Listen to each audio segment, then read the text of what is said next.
Military trial में पूरा procedure follow किया जाता है। अदालत को एक केस के रिकॉर्ड का जायजे के लिए दिखा देंगे। वजारत दिफा के वकील ख्वाजा हारिस के मिलिट्री ट्रायल केस में दलाइल जस्टिस हसन अजहर रिजवी ने रिमार्क्स दिए कि अदालत देखना चाहती है कि ट्रायल में शहादतों पर कैसे फैसला हुआ। अदालत को ये रिकॉर्ड देने से इनकार कर दिया गया। हुकूमती वकील को ये जवाब नहीं देना चाहिए था। अदालत ने प्रोसीजर रखना है कि क्या फेयर ट्रायल के मिलिट्री कोर्ट में तकाजे पूरे हुए। अदालत ने ट्रायल में पेश शवाहिद को डिस्कस नहीं करना। अदालत महज शवाहिद का जायजा लेना चाहती है। नेचुरल जस्टिस के तहत किसी को सुने बगैर सजा नहीं हो सकती।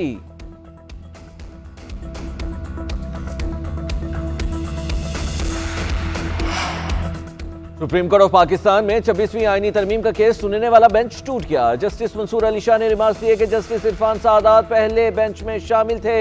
जस्टिस अकील अब्बासी सिंध कोर्ट में इस केस का फैसला कर चुके हैं। केस को चलाने के लिए नया बेंच बनाना पड़ेगा। केस को पीर के लिए समाअत फिक्स कर रहे हैं।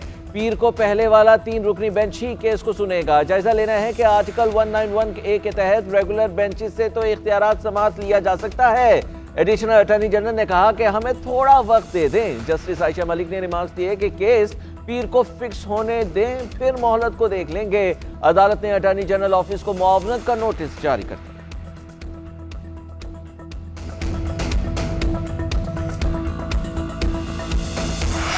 हुकूमत और अपोजिशन के दरमियान मुज़ाकरात का तीसरा दौर आज होगा। पाकिस्तान तहरीक इंसाफ तीसरी नशिस्त में तहरीरी मुतालबात पेश करेगी।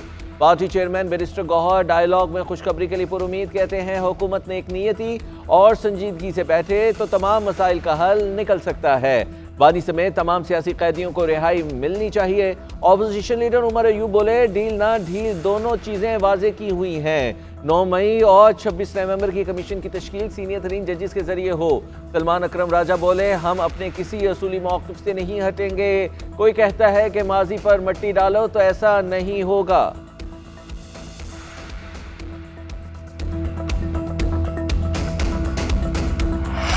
पीटीआई के मुतालबात खुले दिल से सुनने को तैयार हैं। फौरी जुडिशल कमीशन बनाने का मुतालबा बिला जवाज है। तहरीरी मुतालबात का मुसविदा आया तो सारी जमातों से मुशावरत करेंगे। हुकूमती मुज़ाकराती कमेटी के तर्जुमान इरफान सदीकी की GNN से खुसूसी गुफ्तगू। कहा कदगन ना लगाएं कि ये ना हुआ तो मुज़ाकरात खत्म हो जाएंगे। हम देखेंगे कि कमीशन का रास्ता कैसे निकालें और TORs क्या होंगे।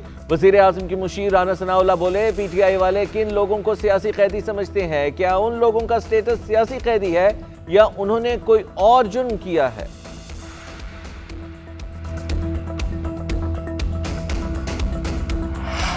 वानी PTI और बुशरा बीबी की तोशाखाना 2 केस में बरियत की दरखास्त पर समाअत। जस्टिस मियां गुल हसन औरंगजेब ने एतराज़ात के साथ केस सुना। रिमार्क्स दिए कि दरखास्त पर क्या एतराज़ात आयद किए गए हैं।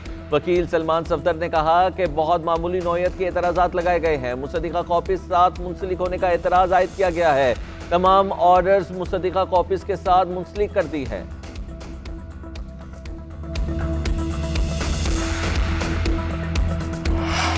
पेशावर हाईकोर्ट ने बुशरा बीबी की 1 माह के लिए हिफाजती जमानत मंजूर कर ली। वकील ने दलाइल में कहा कि बुशरा बीबी तोशाखाना 2 केस में पेश हो रही हैं। आज हिफाजती जमानत की दरखास्त में पेश नहीं हो सकती। अदालत ने दरखास्त मंजूर कर ली। पेशावर हाईकोर्ट ने वज़ीर आला अली अमीन गंडापुर की हिफाजती जमानत में भी 3 हफ्तों की तौसी कर दी। एडवोकेट जनरल ने कहा कि अयाज सादिक की सरबराही में मीटिंग है। अली अमीन गंडापुर वहां गए हैं। वज़ीर आला ने इस्तिस्ना की दरखास्त दी है। केस की समाअत 11 फरवरी तक मुलतवी कर दी गई।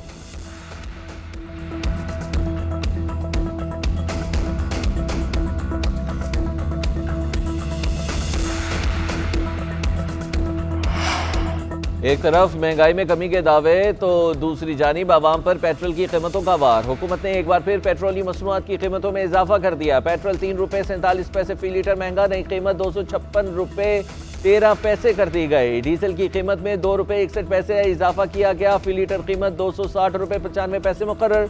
नई कीमतों का नोटिफिकेशन भी जारी।